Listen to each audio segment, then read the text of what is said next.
नमस्कार दोस्तों, स्वागत है आपका अनुपम आईएएस एकेडमी पर। जब भी हम मोहम्मद बिन तुगलक के विषय में देखते हैं तो इसकी बहुत सारी नीतियां हम देख पाते हैं जिनके माध्यम से यह समाज में परिवर्तन करना चाहता था या अपना आर्थिक नियंत्रण बढ़ाना चाहता था। लेकिन इसकी नीतियों के कारण बहुत सारे विद्रोह होते हैं क्योंकि इसकी नीतियां बार बार असफल कर जाती हैं। तो इसके फेलियर्स ने इसके बहुत सारे विद्रोही पैदा कर दिए और खास करके जो आम जनता है, जो किसान है, जो जमींदार है, वह सब भी इसके विद्रोही हो जाते हैं। तो हमने जैसे पिछले वीडियोज में चर्चा की है कि इसके समय काल में लगभग 22 विद्रोह हुए थे। तो आज हम उन विद्रोहों की पृष्ठभूमि समझेंगे कि वह विद्रोह किस तरह से उभरे थे और कुछ विद्रोहों को भी हम देखने का प्रयास करेंगे। इसके बाद आने वाली वीडियोज में हम देखेंगे कि कैसे दक्षिण भारत में अलग से विद्रोह हुए, कैसे बंगाल के क्षेत्र में अलग से विद्रोह हुए, और जो धार्मिक विद्रोह है खास करके धार्मिक गुरुओं के साथ, उस विद्रोह को भी हम अलग से कवर करेंगे। तो इस वीडियो में हम देखेंगे कि विद्रोहों की शुरुआत कैसे होती है और कैसे नए साम्राज्य बनने का जो आधार है वह आधार किस तरह से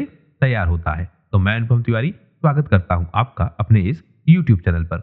वीडियो को पूरा देखिएगा और अगर आपको इस वीडियो का PDF चाहिए हो तो डिस्क्रिप्शन में आपको लिंक मिलेगा। लिंक के माध्यम से आप WhatsApp चैनल से जुड़ सकते हैं और वहां से इस वीडियो का PDF भी आप प्राप्त कर सकते हैं। तो अब हम देखते हैं मोहम्मद बिन तुगलक के शासन काल में हुए प्रमुख विद्रोहों को। वीडियो देखने के बाद आप इस पे कमेंट जरूर कीजिएगा जिससे हमको यह अंदाजा लग सके कि जो भी आपको बताया जा रहा है वह इन्फॉर्मेशन कितनी ऑथेंटिक है और आपकी परीक्षा के लिए कितना उपयोगी है। तो मोहम्मद बिन तुगलक के शासनकाल में जितने भी विद्रोह हुए उनको हम देखने का प्रयास करते हैं। शासनकाल कब है? 1325 से लेकर 1351 तक यह मोहम्मद बिन तुगलक का शासनकाल है।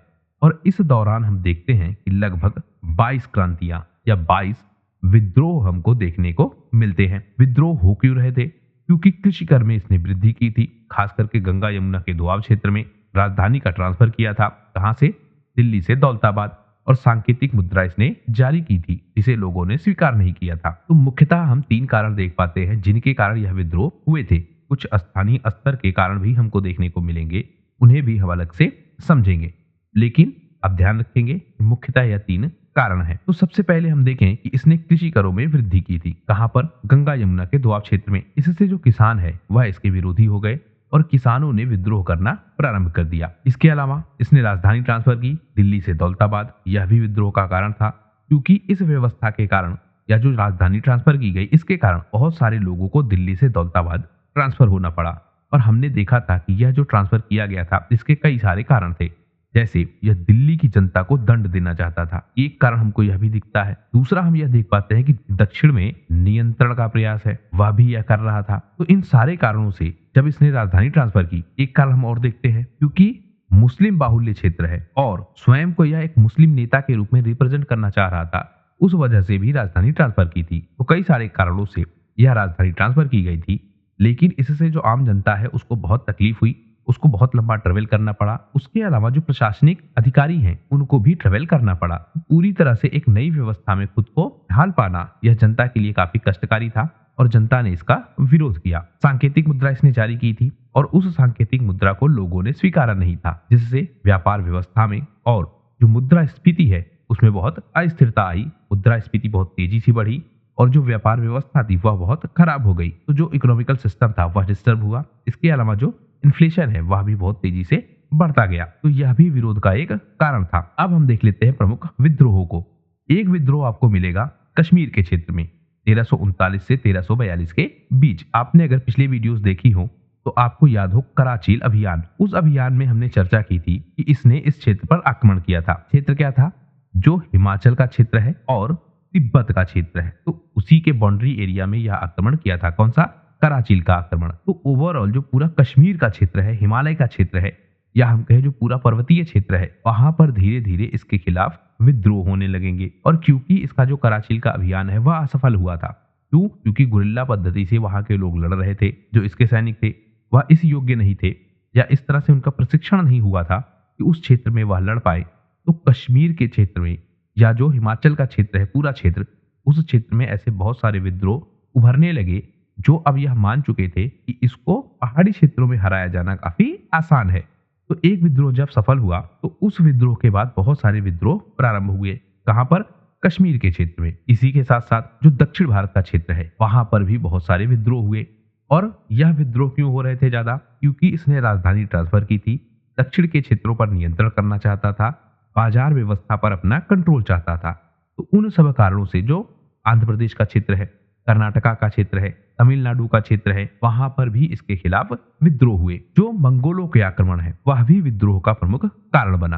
क्यों? क्योंकि मोहम्मद बिन तुगलक जो मंगोल है, इनके खिलाफ कई सारे अभियान चलाता है। एक कारण हमने यह भी देखा था कि जब इसने राजधानी ट्रांसफर की थी तो मंगोलों से यह निपटना चाहता था, लेकिन जो मंगोल आक्रमणकारी है वह लगातार आगे बढ़ते जा रहे थे। तो मंगोलों के जो आक्रमण हो रहे थे उन आक्रमणों से यह निपट नहीं पा रहा था। एक तरह से अपनी राजधानी भी ट्रांसफर इसीलिए इसने की थी कि दिल्ली का क्षेत्र कम सुरक्षित है और जो देवगिरी का क्षेत्र है वह ज्यादा सुरक्षित है मंगोलों के आक्रमण से। तो उसके लिए भी यह राजधानी ट्रांसफर करता है। तो जब यह सब कुछ कर रहा है तो जो मंगोल के आक्रमण है वह लगातार तो हो रहे थे और उन आक्रमणों के कारण सेना को पीछे होना पड़ रहा था। इससे सेना का जो मनोबल है वह लगातार गिरता जा रहा था और धीरे धीरे सेना में असंतोष पैदा हुआ और जो सेना के लोग हैं वह विद्रोह करने लगे। तो एक कारण हमको यह भी दिख रहा है कि जो मंगोलों का आक्रमण है उसका यह ठीक से सामना नहीं कर पाता है। इससे पहले हमने देखा था कि अलाउद्दीन ने लंबे समय तक मंगोलों को रोक कर रखा था, तो वहां पर उसको बहुत सारी प्रशंसा मिलती है। तो अब हम देखते हैं कि इन विद्रोहों का क्या प्रभाव पड़ा। सबसे पहला प्रभाव कि जो इसकी प्रशासनिक व्यवस्था है वह प्रशासनिक व्यवस्था पूरी तरह से डिस्टर्ब हो गई। कृषि उत्पादन यह भी काफी कम हो गया क्योंकि जो मुद्रा व्यवस्था है वह मुद्रा व्यवस्था कमजोर हो गई। हमने यह भी देखा था कि जो इसने कृषि सुधार के लिए दीवाने अमीर कोही की स्थापना की थी, एक नया विभाग बनाया था जिसके माध्यम से यह कृषि को काफी अच्छा करना चाहता था, उसमें काफी सारे सुधार करना चाहता था। लेकिन उसमें भी प्रॉब्लम क्या आई? इम्प्लीमेंटेशन की। वहां पे भी यह अपनी पॉलिसीज को ठीक से इम्प्लीमेंट नहीं कर पाया। इससे जो ओवरऑल टाइम फ्रेम देखते हैं हम इसका, उसमें जो कृषि व्यवस्था है या जो कृषि उत्पादन है उसमें काफी कमी हुई। बाजार व्यवस्था पहले से ही डिस्टर्ब थी, तो उसके कारण जो ओवरऑल इकोनॉमिकल सिस्टम था वह काफी कमजोर हो गया। विद्रोह बहुत लंबे समय तक चले और इन विद्रोहों के बाद हम देखते हैं कि बहुत सारे नए राज्य भी उभर कर आएंगे, जैसे दक्षिण भारत के क्षेत्र में विजयनगर साम्राज्य, बहमनी साम्राज्य, मदुरै साम्राज्य, वह नए नए साम्राज्य भी उभर कर आएंगे। तो लंबे समय तक चलने वाले यह विद्रोह अंततः इस वंश के पतन का भी कारण बनते हैं। इसने राजस्व वृद्धि की, कृषि करों में वृद्धि की, कागजी मुद्रा चलवाई, जिसके बाद लोगों ने नकली मुद्राएं भी खूब सारी जारी कर ली। तो धीरे धीरे जो इसका शासन है वह लगातार कमजोर होता रहा। इन विद्रोहों का यह प्रभाव पड़ा। अब हम देख लेते हैं कुछ प्रमुख विद्रोहों को। हम यहाँ देखेंगे बेस को, मतलब विद्रोह किस प्रकार से शुरू हो रहे हैं उनको हम देखने का प्रयास करेंगे और हम यह समझने का प्रयास करेंगे कि जब इसके खिलाफ विद्रोह प्रारंभ होंगे तो किन आधारों पर वह विद्रोह प्रारंभ होंगे। तो उदाहरण के रूप में हम कुछ विद्रोहों को देखेंगे, दक्षिण भारत के विद्रोहों को अलग से देखेंगे और जो बंगाल का क्षेत्र है वहां के विद्रोहों को भी अलग से हम देखेंगे। तो एक विद्रोह बहुत फेमस है, माबार और एहसान खां का विद्रोह। यह विद्रोह हुआ कब? 1135 में। हुआ कहां? दक्षिण भारत में। वहां पर कहां? माबार में। माबार एक क्षेत्र का नाम है जो वर्तमान तमिलनाडु में है। यह विद्रोह लीड किसने किया?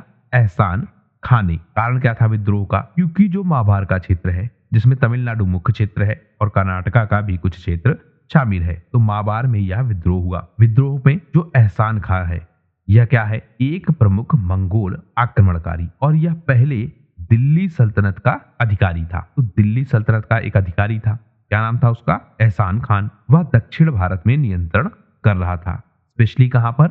माबार के क्षेत्र में। और उसी ने यह विद्रोह किया था। क्यों किया था? क्योंकि जो दिल्ली सल्तनत है वह अपना टैक्स का रेट बढ़ा रही थी और उसी के तहत उसने माबार के क्षेत्र में भी टैक्स का रेट बढ़ा दिया।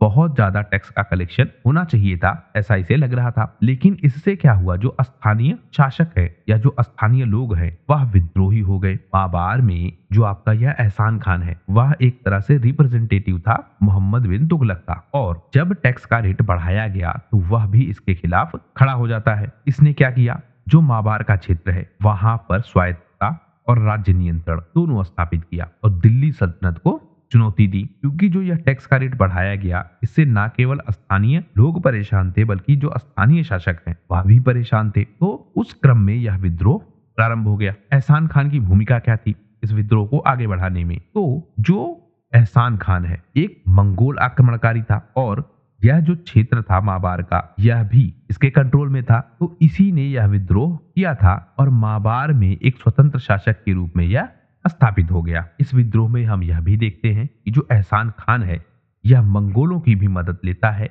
और उसके बाद यह स्वयं को एक स्वतंत्र शासक के रूप में स्थापित कर देता है। हालांकि इस विद्रोह के बाद हम यह भी देखते हैं कि अंततः किसी न किसी तरीके से इस विद्रोह को दबा दिया जाता है। कुछ समय के लिए यह स्वतंत्र शासक के रूप में स्थापित तो होता है, लेकिन विद्रोह को अंततः दबा दिया जाता है। लेकिन जो एहसान खां है, इसको बहुत ज्यादा सिंपैथी मिली, क्योंकि यह एक ऐसे व्यक्ति के रूप में उभर कर आया जिसने सल्तनत के खिलाफ आवाज उठाई और सल्तनत की नीतियों का विरोध किया। तो ऐसा व्यक्ति एक तरह से लीडर बन गया, लोग उसको अपना आदर्श मानने लगे। तो धीरे धीरे यह बात फैल गई पूरे दक्षिण भारत में, जहां पर मोहम्मद बिन तुगलक का या तुगलक वंश का नियंत्रण था, कि एक व्यक्ति उभरा है एहसान खान के नाम से। उसने विद्रोह किया है, विद्रोह कुछ हद तक सफल भी रहा है, बाद में उसको दबा दिया गया। लेकिन विद्रोह करने की जो भावना है, वह भावना दक्षिण भारत के क्षेत्र में उत्पन्न हो गई। विद्रोह दबाया गया, लेकिन इसके बाद विद्रोहों की एक नई कड़ी प्रारंभ हो गई। लगातार बहुत सारे विद्रोह प्रारंभ हो गए। हालांकि इस विद्रोह को दबाया गया जल्दी, जैसा कि अभी हमने पीछे देखा, लेकिन दक्षिण भारत में जो दिल्ली सल्तनत है, इसकी पकड़ इसके बाद लगातार कमजोर होती रही। लगातार बहुत सारे विद्रोह होंगे दक्षिण भारत में, और दिल्ली सल्तनत का जो प्रभाव है, वह प्रभाव लगातार कमजोर होता जाएगा। तो इस आक्रमण का या इस विद्रोह का सबसे बड़ा प्रभाव यह पड़ा कि इसने लीड किया दक्षिण भारत के विद्रोहों को। जो स्थानीय शासक हैं, यह धीरे धीरे अब दिल्ली सल्तनत के खिलाफ हो गए और बड़े विद्रोह हुए और बहुत सारे संघर्षों का जन्म हुआ। तो एक शुरुआत हुई दक्षिण भारत के क्षेत्र में दिल्ली सल्तनत के खिलाफ, यानी कि उस समय के तुगलक वंश के खिलाफ। इसके कारण धीरे धीरे जो दिल्ली सल्तनत की पकड़ है दक्षिण भारत के क्षेत्र में, वह लगातार कमजोर होती रही और बहुत सारे स्थानीय शासक उभर कर आए,